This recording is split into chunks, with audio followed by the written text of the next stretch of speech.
Hi everyone, welcome to this video. Today I'm going to interview the amazing Ilene Winn Lederer.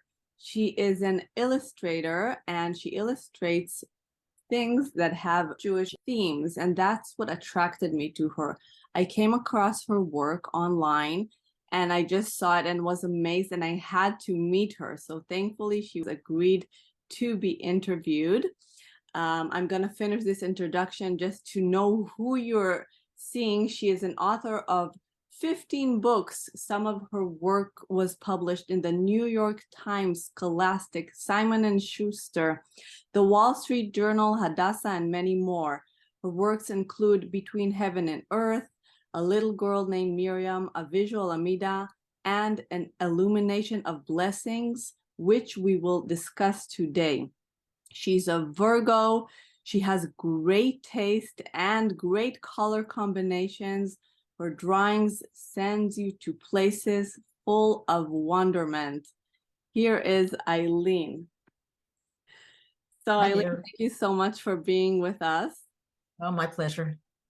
And you live now in Pittsburgh, right? I do, yes. And when you studied in Chicago, fine art. Yes, And then you started going into illustration and specifically working with computer, right? Your work is done by computer?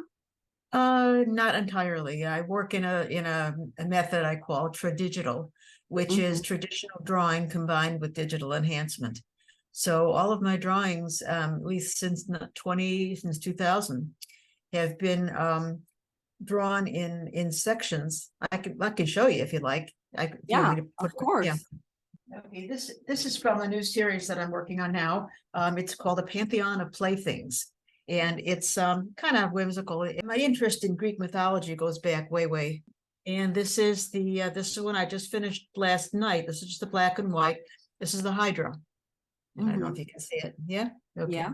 And so when I finish this portion of a drawing, it goes in my scanner, and I import it into Photoshop, and in there I do the magic, which is basically editing, putting the pieces of the drawing together, and then after that version is I'm happy with that version, then the color process starts. Yeah. Let me just share the screen so the viewers can see your work while you are talking about it. Here we are. I love your font, by the way. So these are the covers of your books. Some of them, yeah. Yes. The fonts I've designed myself pretty much. There I have, when I get an idea for a font, and I have a whole collection of them, I have them made into usable, scalable fonts. And so that I can use them and reuse them in many different applications.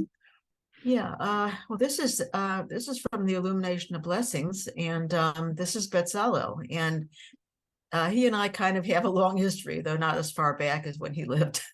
But my exploration of Jewish art really began when I learned about Betzalel being the first recorded Jewish artist, in that he was given the task of designing the Mishkan, the tabernacle, through Moses. And he was the one entrusted with the wisdom and the craft to be able to do this immense task. And so legend has it that he was able to permute the letters of the Hebrew alphabet in order to accomplish this miraculous construction. And so you can see the elements. There's a loom in the back, an ancient loom. He's weaving the letters, so to speak, and as he does, the images are forming on the loom behind him. And the two cherubim are part of that process. There's so much legend and lore about the cherubim, what they looked like. And I saw them, I saw the word cherub as a child, but it says that they were both male and female, because everything in creation is a duality. Right. It's good and bad. Which is interesting because it's good and evil. Because the name Betzalel, for some of the viewers that don't know, Betzalel is also the greatest art school in Israel. It's located in Jerusalem, and everybody that wants to make it in art goes and studies in that school. And the name Betzalel starts with the letter Bet, and Bet is the letter of creation. It's the letter that starts the Bible. So I like that you put two cherubim next to him, and coming back to this idea of male and female. That their duality runs through everything. There's duality in every instant in our choices. In fact, I think Judaism really is a religion of choice. I'm not a rabbi and I can't get into all the minutiae there. But Judaism is a religion of choice because it gives you the opportunity to decide, am I going to be observant? Am I not? And if I am, what am I going to adopt in order to assume this identity, in order to live this identity? And so, for me personally, doing it through art was my way of speaking. So here we see the greatest characters of the Bible, which is so amazing and beautiful, how you put life into each character and how you chose to dress them, and their expressions. They're so wonderful. I love Abraham specifically. He's Thank you. Full of life. Abraham was once a young man, but I see him in his wisdom as an old man. Yeah. And really old. As far as dressing the characters, I tried to remain faithful to the dress of those times. The facial features and their expressions are just, it's telling their story, really. When you start studying about a character, do you have rabbis that you study from, books? Like, how do you collect your information, even about the blessings that you illustrated? Like, what's your process of collecting information? Wow. I think just keeping my inner eye open. It really is, I can't say it's a process like building a computer or building a house. It's not like that. It's intuitive. Let's say I have a question, what did Noah's Ark really look like? Okay. And I don't have an answer. I can look on the internet and there's millions of things to think about. But for me, I just go quiet and just let it come to me. Just let it come. And eventually an image forms. And it's as though I've opened a conversation with something or someone out there in the universe, in the cosmos, whatever. And they say, okay, here's your answer, honey. Why did you put a moon next to Miriam? Is that a moon? Oh, yes. Because Miriam was very powerful in terms of water, Miriam's well. Yes. And the moon, of course, controls the tides. Judaism relies on a lunisolar calendar. So which means that, it's giving equal time to the phases of the sun and moon. And so the moon is almost always present in my drawings of women. It's an important symbol. I wrote a blog about it. I can't remember the name of it exactly, but my blog is at Imaginarius, and over 200 posts up there that explain all of these illustrations, that explain motives behind my work. We'll put a link for the viewers in the description box that will send them to the blog to see all these details if anybody is interested. Yeah, okay. Well, you can just send it if you want to put up just the link, the general link to the blog itself. There's a search engine on the blog. If you type in a topic, it'll bring up the appropriate posts. And now moving forward, these are more, I think, less about the character, more about the feeling and the idea of the Torah, the idea of the temple. Well, these are the images on the left with the cherubim and the ark, sitting on the ark with the moon in between. Yes. The moon also, I should say, was also very important in determining the cycles of the holidays and what have you. So it appears in many, many places in my work. This particular page here with all the different images on it is from Between Heaven and Earth, and it depicts the contents, everything that was needed to include inside the tabernacle, the Mishkan. Nice. And so you have the cherubim with the ark, you have the altar where the sacrifices were made. You have the shewbread table, the bread there were 12 loaves of bread that were put on display. And all of these spices, these things are all spices that were part of the offering. There are two different altars, the sacrifice altar, and there was the spices that were burned in a separate altar. And this down here below is the tabernacle itself, the Mishkan itself. and also the mikveh, the tank, Mhm. with the 12 oxen surrounding it that the priests were required to bathe in before they enter to do a service. The menorah, the 7-branch menorah, is modeled after the menorah that's on display in Jerusalem now, but it has a lot more going on here. You have the 7 branches, which are related to the 7 planets that were known at the time. Okay, you have the tree, palm tree with the dates as a base, and that represents the Garden of Eden, and the 4 rivers that flow from it. If you look closer at the menorah, you can see there's a series of red letters. Right. Red, okay.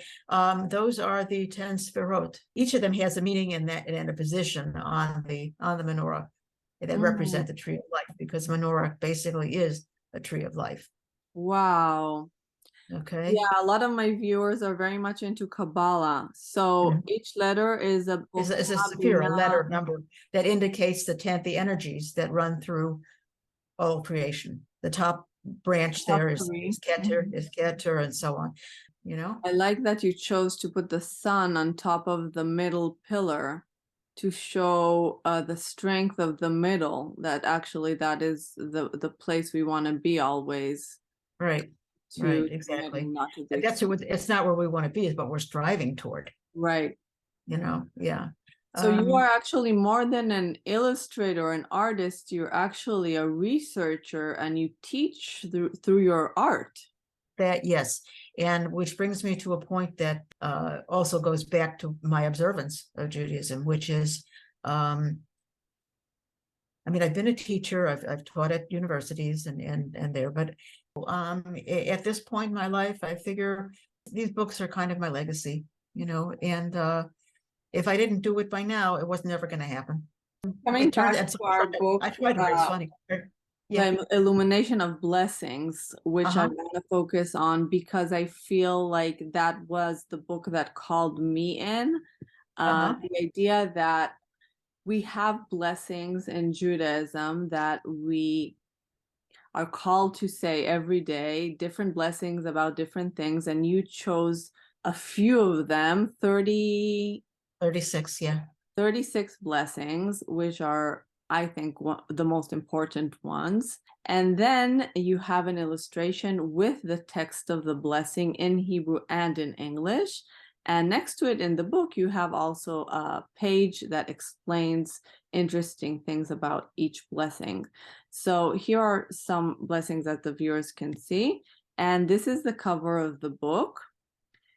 And this is how I read that you started to get this idea, right? You came across this little book. Yeah, I did. I had seen this book online, and I researched to find out where I could see an actual copy. If you can see, those are my fingers. This thing is really tiny. Yeah. And it was made, I think, in the 17th, 18th century.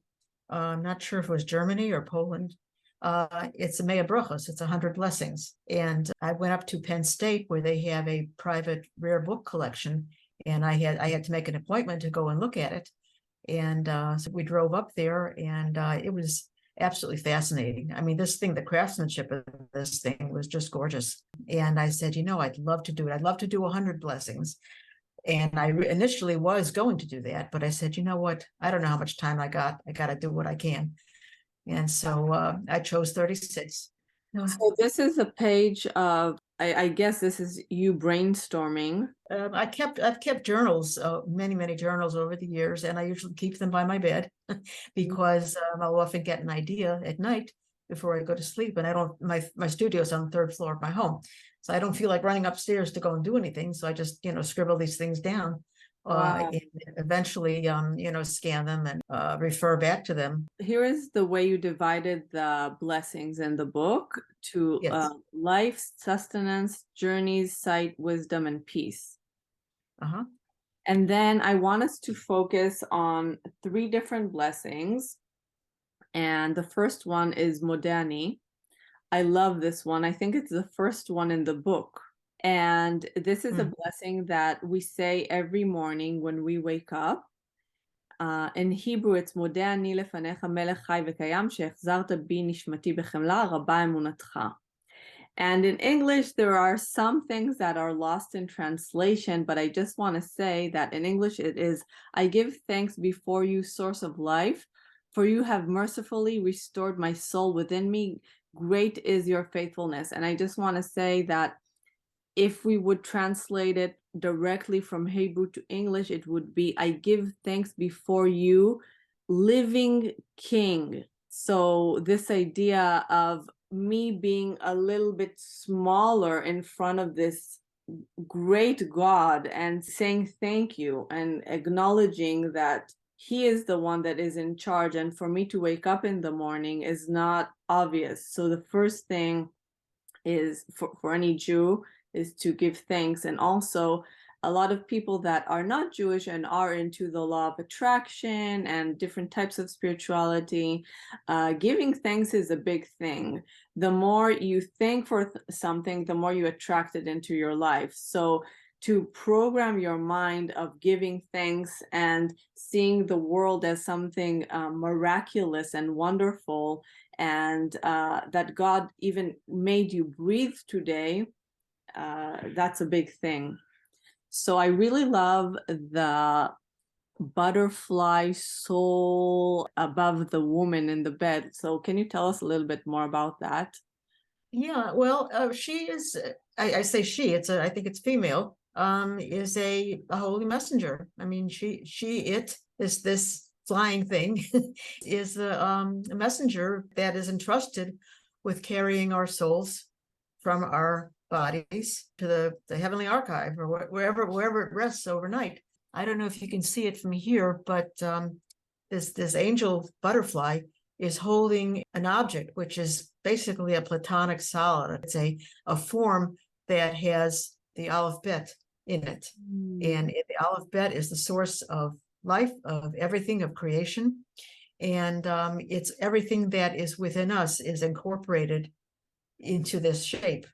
And so this is the soul, so to speak, that's carried from us to the heavenly archive. And Wow. so this is the eyes are the eyes on the wings. Often, you see butterfly wings, some of the configurations on them look like eyes, and so that's, I guess, where I kind of got the idea. But the eyes are actually, there's 4 there, include plus the angels. It's another manifestation of the Birkat Cohanim, where you have the apertures. The spaces in between your fingers are the 5 apertures. Those are through which Hashem, our God, watches us as we are blessed. And so that's where the eyes are from. Here's another, it's a little blurred, but maybe okay, there you see, that's the object. Those are the letters that form the object, more or less. So this little angel spirit that carries the letters, do you think that it carries the information of the person inside of the letters? Like that the person that goes to sleep, his whole essence is in a coded letter thing that is carried. Yes. So everybody has a different code of letters. That's right. Just like everybody has a different DNA. It's of a heavenly DNA, as you would, if you will, Right. Yeah. And what's left? I mean, I think what's fascinating is what's left. What is left while you're sleeping? I mean, is there anything left there? Where do the dreams come from? There's so many unanswered questions. Yeah. That I can't possibly hope to address them all, but life is short. What can I tell you? Exactly. But I do my best. So what I also like is that our name plays such a big role too, because our name is actually, each person's name is coded in the Bible, and each person's name also has a verse, and not every rabbi even knows how to explore this.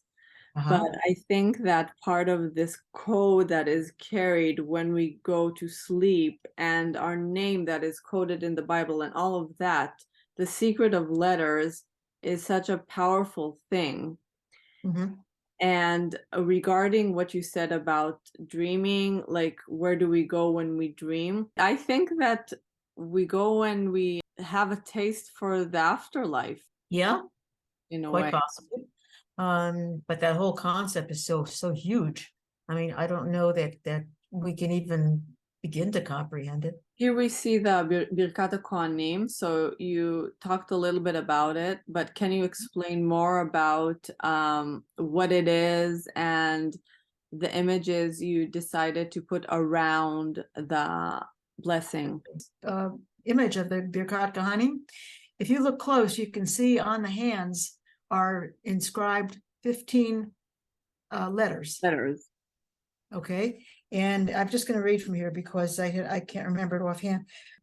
It contains 15 words corresponding to the 14 joints of the fingers and to the palms of the hands to represent the 15th word of the blessing, shalom, or peace. Yeah, that's great. And for people that are watching this and are not very familiar with Birkat Cohanim, I just want to say that it's a special blessing that only a Kohen, in our days, it's people with a last name Kohen usually, but back then it was a people that came from a special tribe. And Right. these people have a special gene in them. And through them, they can say this blessing and God pours his light to the people.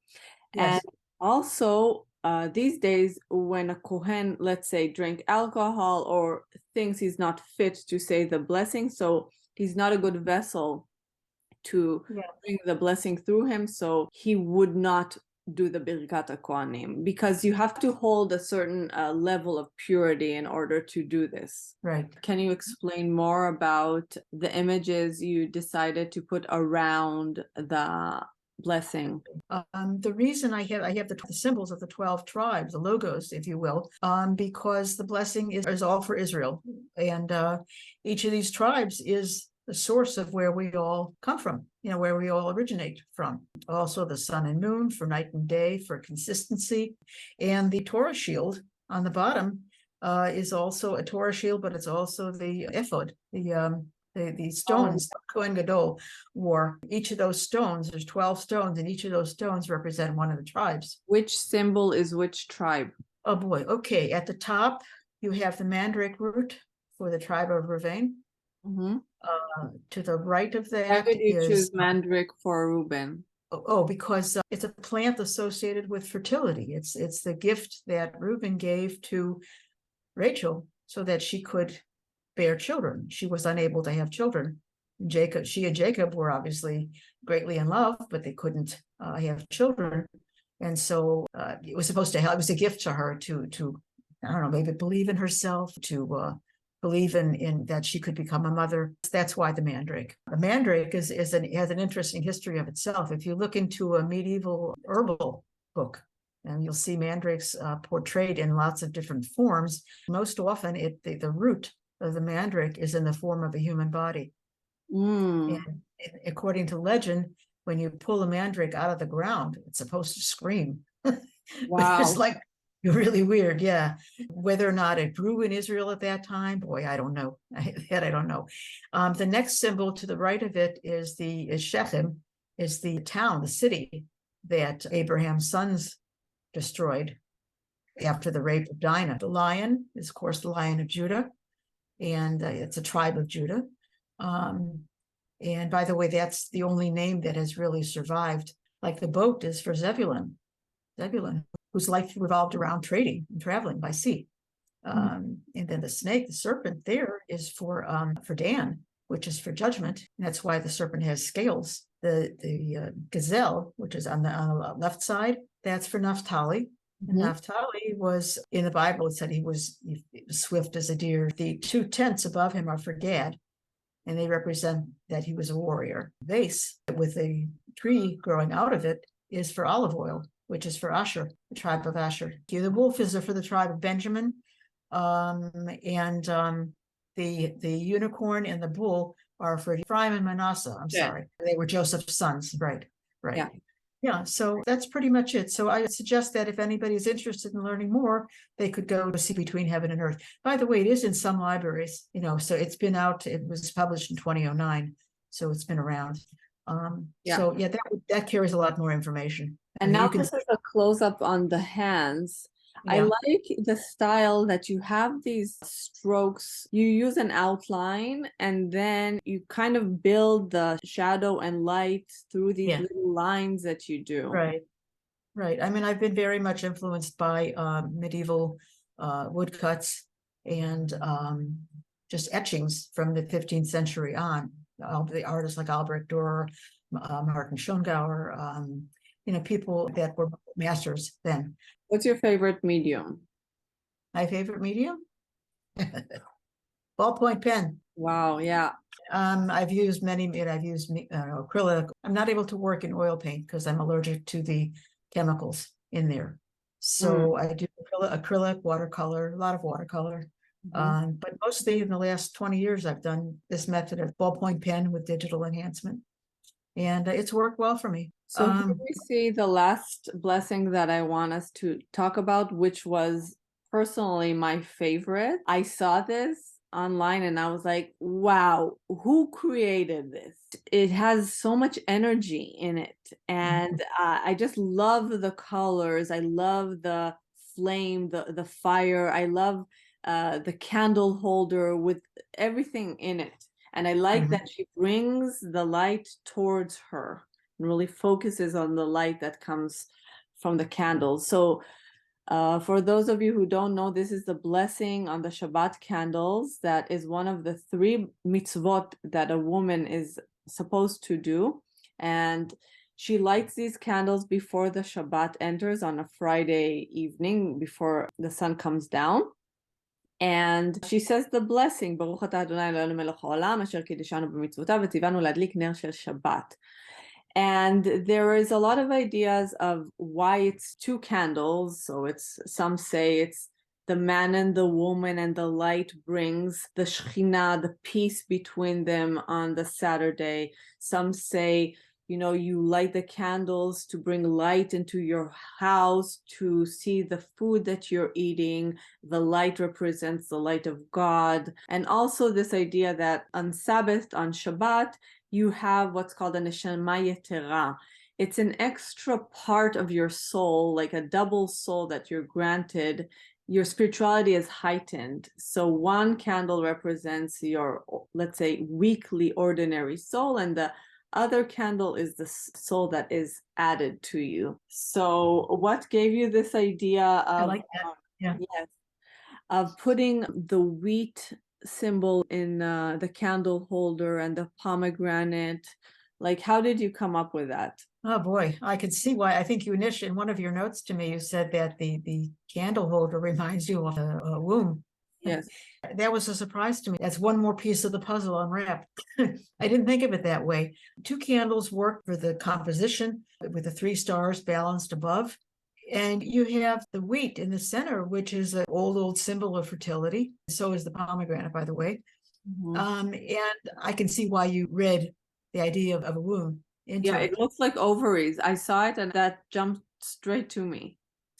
Interesting. I honestly did not even see that when I made the drawing, but maybe it's also like a hidden part of the blessing, that a woman blesses her ovaries or her fertility while she lights candles.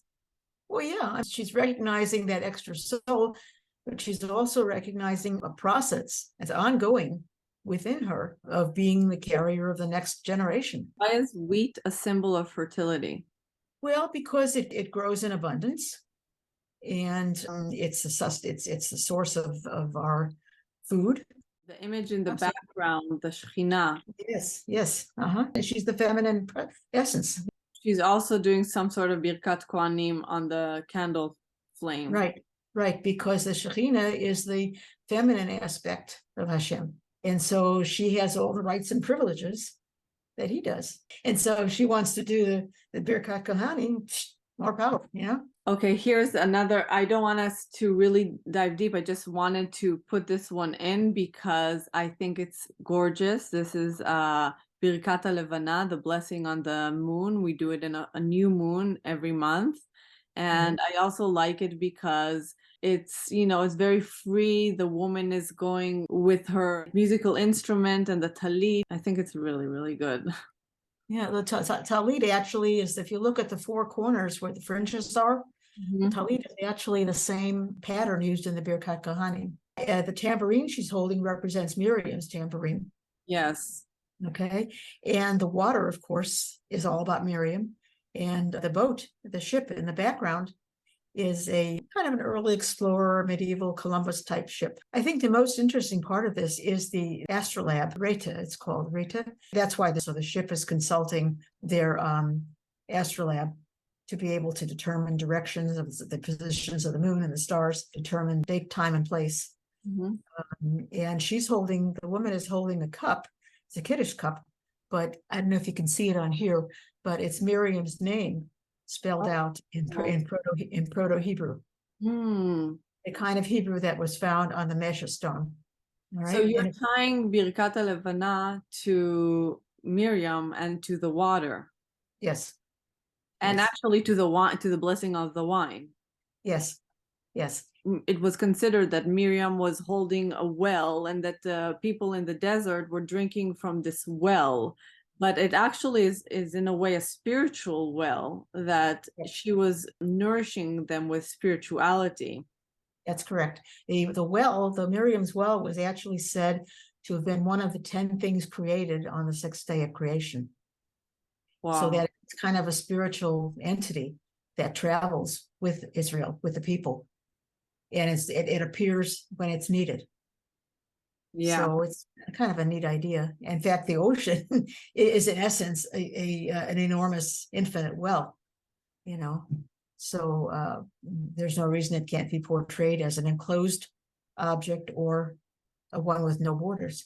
Maybe there's a secret in there about what water is and how we can use water to nourish us in a different way. Correct. Are you familiar with the Talmudic, with Hagiga? It's a parsha in the Talmud. It's 14b, I think. Anyhow, it tells the story of 4 rabbis that went to paradise. Schwartz, the great folklorist, folklore collector, he has a book called The Four Who Went to Paradise, and it describes in quite in detail the experience that these 4 rabbis had as they made the spiritual trip to Gan Eden, to paradise. And in that story, when they reached the gates of the garden, they were instructed to, whatever you do, do not say water, water, because if you do, it'll kill you, kind of thing. You're not supposed to, you'll fall down from paradise.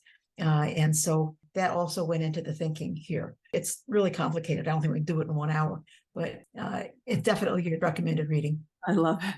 Okay, great. So let's close off this conversation with this last image and quote. I love this image. We saw this in the beginning, but you didn't really explain about why you chose to put these open cages and to have the doves above. Where did that come from? And can you tell us a little more about? Wow.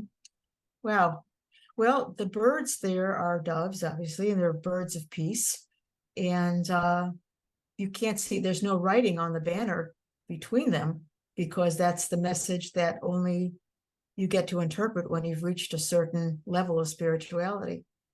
The 2 cages that are the Rimonim on top of the Torah were their cages from which they've been freed to be able to carry their message. Okay, the Torah is free floating there because its presence is a duality, is in earth and in heaven and in the spiritual realm. The Yad, if you look at the Yad on to the left of the Torah shield, it's the hand, but it's also the hand growing out of a branch. Okay, it's based on an old Polish Torah pointer. And I added leaves and whatever to the twisted branches that make up God's arm. And so that also is to indicate the fertility of the Torah, that it's always giving birth to new ideas, no matter how old it is. Okay. And in the Torah shield itself, there's the crown, which is the holy crown. And you have the tree of pomegranates there. And below the tree is a small icon of Jerusalem. The bells, of course, are often decorations on Torah shields. Those were actually inspired by some ancient African bells that I'd seen, which is said that's kind of where they found proof of the DNA of the line of the Birkat Cohanim. I can't remember all the details, but I'm sure you can look it up and find out. So it could be that the real cradle of civilization is somewhere in Africa. I do think that it combines well with the quote that says, be regular and ordinary in your life, like a Bourgeois. so that you may be violent and original in your work. And I think that there is something wild and full of energy and life about the way even you portray a Torah, the covering of the Torah. I almost hear the music of this piece. Yeah, speaking of music, I've become very interested in ancient music and the kind of music that they played in the original temple. There actually was a French woman who was a biblical musicologist. Museoarchaeology is what she called her field. And she did a whole treatise back in the 70s explaining what biblical music was and demonstrating how it might sound. There's a CD or something put out there by people playing instruments that are, modeled after the ancient ones. Something like a hurdy-gurdy, but not really. It's another kind of instrument. But the whole thing is just absolutely fascinating to me. Those kind of questions are what fuel my work. Do you listen to this kind of music when you do your art? If I can, when I can find it, yeah. It's kind of dramatic and it's kind of noisy and it's kind of just very captivating. There's something about it, Yes. Yeah. Well, without music, I think that your images are full of music, just looking at them. My soul is dancing, so I love them. Thank you so much. I love everything you talk about and everything you do. And I just want to ask, where can people buy your books? Can you tell the viewers where they can find you? Most of my books in fact, all of my books can be found on Amazon. They're all there. And also at my website, my Magic Eye Gallery. I don't know where you're located, but there's a number of Judaica stores that carry my books. There's one in Boston, in Brookline, Massachusetts, called Colbo Judaica. I want to give them a plug because I think they're fabulous. They've been carrying the Blessing Book for a number of years, and also Between Heaven and Earth. The books are available at the Jewish Museum in New York, and also the Jewish Museum in San Francisco. It's worldwide. It's been reviewed in London and Jerusalem and Jerusalem Post, what have you. So yeah, they're all over. And also you can follow Ilene on Instagram, post there, and you also write really interesting. Facebook, Twitter. No, not Twitter. No, I got rid of my Twitter account. Don't record that. Well, thank you so much. It's a pleasure talking to you, Yael.